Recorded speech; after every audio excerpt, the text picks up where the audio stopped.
Hello everyone and welcome to our channel. In the second episode of our Japan series, we will try our first sushi in Tokyo, which was a quite unusual experience in every aspect.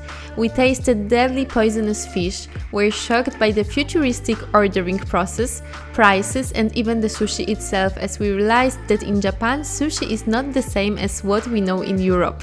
But more on that in a moment. In addition, we will visit Sensoji, the oldest Buddhist temple in Tokyo, explore a free observation deck, and in the evening we will head to one of the most iconic places in Tokyo, where we will try sake and yakitori skewers, spending a crazy night among the locals. Enjoy watching and don't forget to subscribe to our channel to see the first episode from Tokyo, as well as the upcoming ones.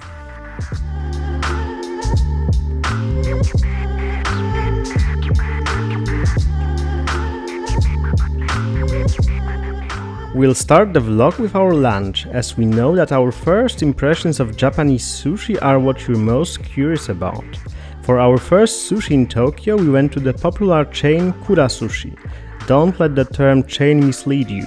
In Europe, we usually avoid such places, but in Japan the overall culinary standard is very high, so we were confident that we could eat well here. We also heard opinions that it's not worth waiting in lines, as difference in quality between highly popular places and less crowded ones is often not worth a precious vacation time. The whole experience was quite unusual. At the entrance we received a receipt with a table number. Dishes on the lower conveyor belt can be taken without pre-ordering. The tablet was constantly speaking Japanese, but we managed to order our sushi, which arrived on the upper conveyor belt.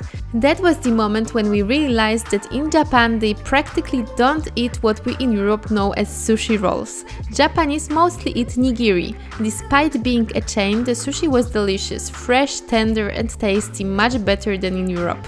Prices also pleasantly surprised us. We paid only around €1 for 2 nigiris with a generous amount of fish. We also recommend trying the soft shrimp tempura. Those seeking more adventurous experiences can order the famous fugu fish. Improperly prepared, its toxin can paralyze our muscles, leading to suffocation, a fate suffered by about 300 people annually. Among other interesting facts, viewers that watched our first day in Japan already know that in local restaurants drinks are often included in the price. Here it was a green tea cleverly hidden in the table. Another surprise was the plate counting and cleaning system. In the end, we just had to tap checkout on the tablet and go to the cashier. The whole experience makes it an ideal restaurant for introverts, and in Japan there are many places where you have practically no contact with the staff. In the morning we visited Sensoji, the oldest Buddhist temple in Tokyo. But before we get there, let's take a look at the distinctive Asahi Brewery headquarters, resembling a golden, well, see for yourself. Next to it is the Tokyo Skytree, once the tallest structure in the world at 634 meters.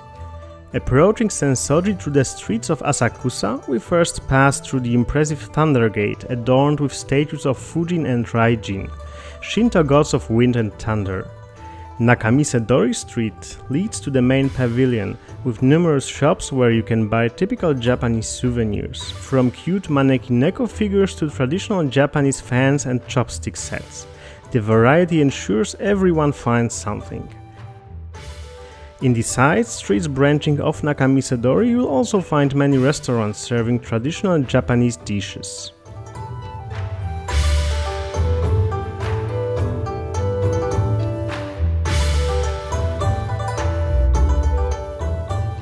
According to the legend, in the year 628, two brothers pulled a statue of an unknown figure from the river. Despite throwing it back into the water and changing the fishing spot, they kept catching the same figurine. Only the village chief recognized it's a statue of the goddess of mercy, converted his house into a small temple, giving rise to Sensoji. In the central part of the square, the attention is drawn to the large incense-burning bowl called Jokoro. According to Buddhist beliefs, the ritual is meant for purification, and the smoke supposedly helps in healing specific body parts.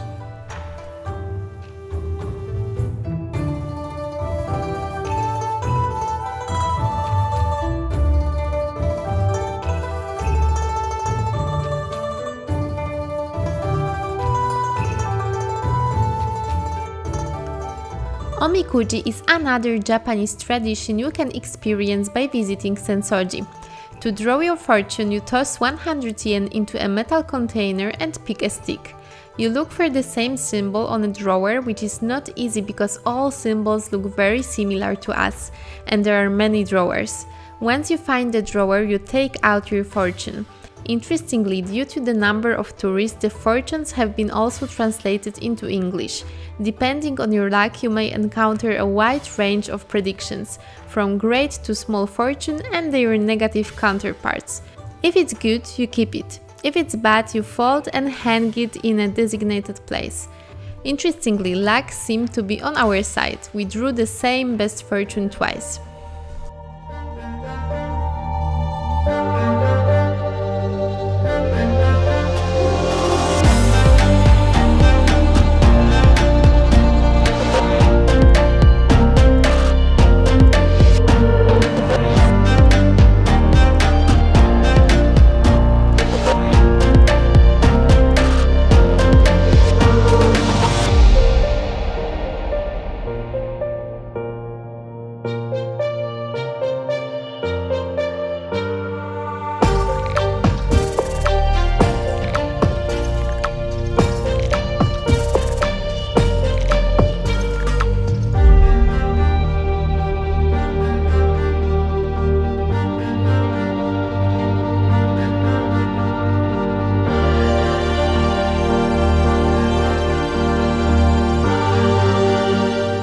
In the evening, we went to the observation deck in the twin towers of the Tokyo Metropolitan Government Building.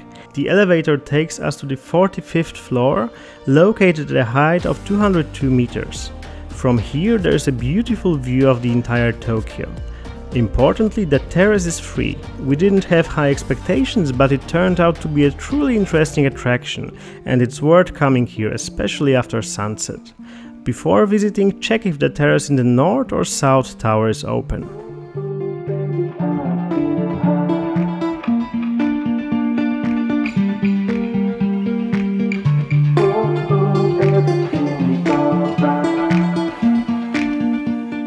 Next, we went to one of the most charming places in Tokyo, Omoide Yokocho, also known as Memory Lane. It's a narrow alley filled with over 400 tiny bars serving grilled yakitori skewers. The place is somewhat touristy, but it also seems quite authentic. You can see that many Japanese come here after work to eat and relax. The places where we eat are never random, as we plan everything in advance to be sure we can recommend the best restaurants to you. Before each trip, we do an extensive research and mark on the map where we will eat. But not this time. Till this day we don't know the name of the restaurant where we ate. Google Maps hardly works in this alley, so you have to rely on your instincts and go where it smells nice, but above all, where there is an available spot, as that is the main issue. We managed to get the last two seats in a tiny bar where we had delicious yakitori and spent a wonderful evening in a truly authentic atmosphere. We also tried sake for the first time. In many countries there is a belief that sake is vodka, but it's actually rice wine. It has a specific taste and we are convinced it's an acquired taste. We only liked it after a few times, but by the end of this trip we really got used to sake. We tried many weird things here and we overheard an American being offered skewers made from uterus, but interestingly Japan was the first Asian country where we didn't experience any stomach issues, even though we ate a lot of strange things, often raw. You should know that food standards in Japan are so high that they even serve sashimi from raw chicken here. The popular Shinjuku district is somewhat shocking after dark. When we left the alley, it was already 11 PM and we experienced a clash with reality. Drunk Japanese people were lying everywhere on the streets, some in their suits slept on the sidewalk. Tokyo really changes its face after dark, and it doesn't resemble the organized Japan experience during daytime.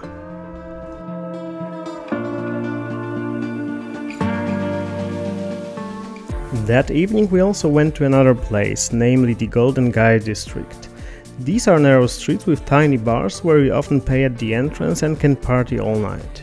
You could feel much more party atmosphere here than in the Memory Lane, so if you're focusing on food, we recommend the previous location. We gave up on this one because we wanted to catch the last train, as between midnight and 5 AM Tokyo's metro doesn't run, and taxis are very expensive, only a few people use them, so keep that in mind when planning a night out. That's how our another day in Tokyo ended, but there will be many more episodes from this city, so we encourage you to subscribe and follow the entire series from Japan, as in each video we will explore the coolest attractions and discover Japanese restaurants. We hope you enjoyed our vlog, and if so, make sure to leave a thumbs up.